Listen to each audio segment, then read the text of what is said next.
মাল ধরে লাইছি, আজকেও মাল ধরে লাইছি। বাংলাদেশের সামাজিক মাধ্যম জুড়ে এখন তুমুল আলোচিত নাম সান্ডা।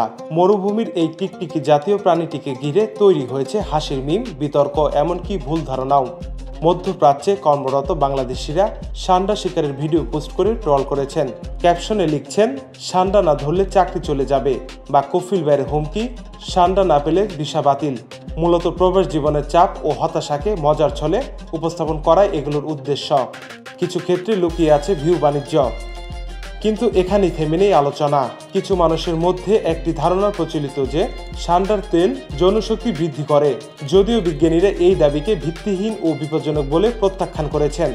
দক্ষিণ এশিয়ার কিছু বাজারেও এই তেলের চাহিদা থাকলেও বিশেষজ্ঞরা সতর্ক করেছেন, এই প্রাণীটিকে অবৈধভাবে শিকার পরিবেশের ক্ষতির কারণ হচ্ছে। ধর্মীয় দৃষ্টিকোণ থেকে তৈরি হয়েছে বিতর্ক।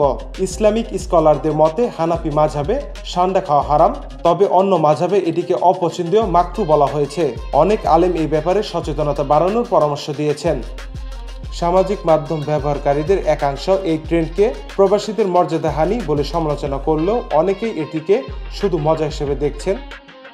মিডিয়া বিশেষজ্ঞরা বলেছেন, সামাজিক মাধ্যমের অ্যালগরিদম যে কোনো তুচ্ছ বিষয়কে বিতর্ক বা কৌতুকের মাধ্যমে ভাইরাল করে তোলে।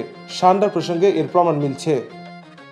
সান্ডাকে ঘিরে এই ট্রেন্ড কতদিন টিকবে তা অনিশ্চিত, তবে এটা স্পষ্ট, সামাজিক মাধ্যম বাস্তব জীবনের জটিলতাকে হাসি মজার আবরণে উপস্থাপনের শক্তি রাখে। নাফিউল ইহসান, দৃষ্টি 24।